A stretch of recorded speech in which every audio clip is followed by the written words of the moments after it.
সেবা দিচ্ছেন, কেন এই কাজটি করছেন? এটি তো সচরাচর আমরা অনেকের মধ্যে দেখি না। দেখুন, আমি এই এলাকায় আমার বাড়ি, আমি একজন কৃষকের সন্তান। আমার জন্ম, বেড়ে ওঠা, বাচ্চারা যেভাবে ধুলাবালুতে খেলছে, আমি এভাবে খেলে এখানে বড় হয়েছি। তো আমি বড় হওয়ার পরে প্রতিষ্ঠিত একজন আইনজীবী হিসাবে সামাজিকভাবে অনেক আগের থেকে আমি এই সামাজিক কাজগুলো করি, কিন্তু আনফর্চুনেটলি 2014 পরের থেকে করতে পারি নাই। তো 5ই আগস্টের পরে যখন আমরা সুযোগ পেয়েছি, সারা দুর্গাপুর এবং কলমাকান্দা উপজেলার 15টি ইউনিয়ন, আমাদের দলের নেতাকর্মীরা বিভিন্ন জায়গায় যেখানে কারো অসুস্থতা থাকে সেই খবরটা দেন, যেখানে ব্রিজ দরকার আমরা কাঠের ব্রিজ করি। অর্থাৎ এটা হচ্ছে মানব সেবা। এখানে কোনো ধরনের রাজনৈতিক কিছু নেই। যদি রাজনৈতিক কিছু থাকতো তাহলে হয়তো ইলেকশনের আগে আগে করতাম। আমরা যখনই সুযোগ পেয়েছি তখন থেকে কাজ করছি মানুষের জন্য, জনগণের জন্য। আমাদের সাধ্য সীমিত বা স্বাদ আছে অনেক, যেন মানুষের কল্যাণে কাজ করতে পারি সেটারই প্রচেষ্টা। আর পাশাপাশি আমি এগিয়ে আসলাম, আমার মতো আরও যদি 10 জন এগিয়ে আসে, এটা তো একটা কালেকটিভ এফোর্ট, অর্থাৎ সামষ্টিক একটা এফোর্ট। আমি যেমন এগিয়ে আসছি, আমি প্রত্যাশা করি যারা সমাজের বিত্তবান আছে বা যারা অপেক্ষাকৃত চলনসই, তারা তাদের পাশের বাড়ির যে অসুস্থ রোগীটা আছে তাকে যদি তিনি একটু দেখাশোনা করেন তাইলে কিন্তু হয়ে যায়। অর্থাৎ আমি যে জিনিসটা বোঝাতে চাচ্ছি, যার যার জায়গা থেকে আমাদের ধর্মীয় মোতাবেক সামাজিক দায় দায়িত্ব আছে। সামাজিক দায় দায়িত্বটা যদি পালন করি তাইলে একদিন আমরা সমাজ ব্যবস্থাটা সুন্দর করতে পারবো। আমি এই বাড়িতে থাকি, উদাহরণ, আমার পাশের বাড়িতে একজন অসুস্থ, আমি তার দায়িত্ব নিব, আরেকজন পাশের বাড়ি সে দায়িত্ব নিবে। এইভাবেই তো আমরা সমাজটা আগায় নিতে হবে। আপনারা জানেন এই এলাকার মানুষ অত্যন্ত দরিদ্র প্রবণ এলাকা এবং কর্ম নেই বললেই চলে, ধানের ফসলের উপরে নির্ভর করে। তো সব কিছু মিলিয়ে অসহায়ত্ব এখানে বিরাট একটা প্রকট সমস্যা। শিক্ষা ক্ষেত্রে অনগ্রসর এবং যোগাযোগ ব্যবস্থা তো নাই বললেই চলে। তো আমরা চেষ্টা করছি মানুষকে সচেতনতার মাধ্যমে আমরা অসুখ অসুবিধা ব্রিজ কালভার্ট করে পাশাপাশি যোগাযোগ ব্যবস্থা যেন উন্নয়ন ঘটানো যায় এবং এই মাসুম বাচ্চা যারা আছে তাদের শিক্ষার ব্যবস্থা যেন করা যায়। আমরা এটা স্কুল হতে পারে, মাদ্রাসা হতে পারে, যে কোনো জায়গায় প্রাতিষ্ঠানিক শিক্ষাটা অত্যন্ত গুরুত্বপূর্ণ। সেই ব্যাপারে আমরা সচেষ্ট থাকছি এবং অব্যাহত থাকবো ইনশাআল্লাহ। এ পর্যন্ত যে হার্টের ছিদ্র, ক্যান্সার বা জটিল রোগ, ফারাক আছে মাথাটা ঘামছে, না অসুবিধা নেই।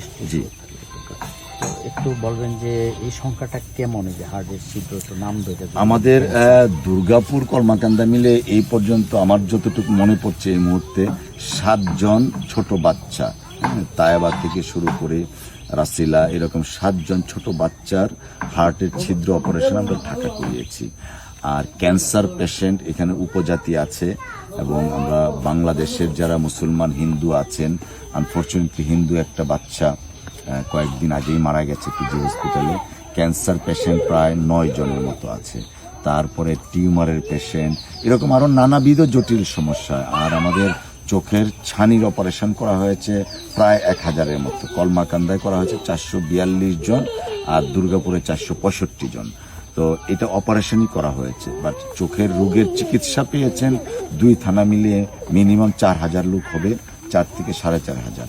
আমরা চোখের ছানি অপারেশনটা পর্যায়ক্রমিক করছি। এখন পর্যন্ত প্রায় 1000-এর মতো হয়েছে এবং সেটা একটা ধারাবাহিক প্রক্রিয়া। আরও প্রায় আমার যতটুকু মনে পড়ে 1300 মানুষ অপেক্ষমান আছে। আমরা গ্রাজুয়ালি অর্থাৎ ধারাবাহিকভাবে প্রত্যেকের অপারেশনটা করবো, চোখের ছানির অপারেশন। আর অনেকেই আছে, যেমন বিরিশিরির একজন লোক গ্যাংগ্রিনে আক্রান্ত, তার পাটা পচে গিয়েছিল, সেটা কেটে দিয়েছি। তারপরে আপনার দুর্গাপুরে একটা ছোট্ট বাচ্চা শিকল বাঁধা থাকতো, তার চিকিৎসা করাচ্ছি। আপনার লেঙ্গুরা একজন আছে, হাজং পরিবারের একটা সন্তান আয়ুষ, ছোট 2.5 বছরের বাচ্চা, কথা বলতে পারে না, ঘান নাড়াতে পারে না, তার চিকিৎসা করাচ্ছি। তারপরে যেমন শিবগঞ্জে আছে সুকুরি বেগম, ওনার কোনো ধরনের ঘর ছিল না, সেই সুকুরি বেগমের একটা ঘর করে দিয়েছি। আরেকটা ঘর চলমান আছে আপনার হাজং পাড়ায় লেঙ্গুরাতে, বিমলা হাজং। তো তারপরে গাঁওকান্দে হিন্দুপাড়া গেলাম, শ্মশান ঘাট আছে কিন্তু শ্মশান ঘাটের কোনো ঘর নেই, আমরা সেই শ্মশান ঘরটা করে দিয়েছি, মানে কাজ চলছে। গেলাম আপনার কুল্লাগড়া, ওখানে একটা 1946 সনের একটা প্রাচীন গির্জা সংস্কারের অভাবে ভঙ্গুপ্রায়, সেই সংস্কারটা আমি ওখানকার যে গির্জার ফাদার আছেন ওনাদের সাথে কথা বলে সংস্কারের জন্য আমরা একটা অনুদান দিয়েছি এবং সংস্কারের কাজ চলছে। তারপরে আপনার আশ্রম আছে, যেমন দুর্গাপুরে একটা আশ্রম আছে, ওখানে প্রায় 13-14 জন বাচ্চা যাদের অনাথ আশ্রম, সেই অনাথ আশ্রম বাচ্চাদের জন্য ঘর ছিল না, সেখানে একটা ঘর করে দিয়েছি। অর্থাৎ আমি বা আমরা আমাদের দলের পক্ষ থেকে চেষ্টা করছি মানুষের কল্যাণার্থে সামগ্রিক উন্নয়নের জন্য আমাদের সাধ্যের মধ্যে যতটুকু সম্ভব আমরা করার চেষ্টা করছি, এবং এই করাটা আশা করছি ইনশাল্লাহ আমার চেষ্টা থাকবে, অব্যাহত থাকবে, যেন মানুষ একটা পরিবর্তন চায়। এখন আগে গতানুগতিক ধারার যে রাজনীতি, সেই রাজনীতিটা নেই, যে কারণে আমার স্লোগান হচ্ছে আমরা কথায় নয় কাজে বিশ্বাসী। আমি যখন বাচ্চারা স্কুলে যেতে পারে না তখন একটা সাঁকো আমি আমাদের দলের নেতাকর্মী ভলান্টিয়ার হিসেবে কাজ করে সেই সাঁকোটা করে দিয়েছি। এরকম প্রায় আমার যতটুকু মনে পড়ে দুর্গাপুর কলমাকান্দা কাঠের এবং বাঁশের প্রায় 14টা সাঁকো করা হয়েছে। সাঁকো বলতে কি নদীর উপরে ব্রিজ।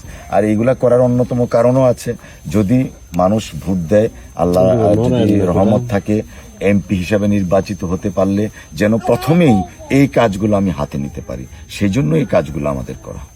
Thank you. আরেক পয়েন্টে আবার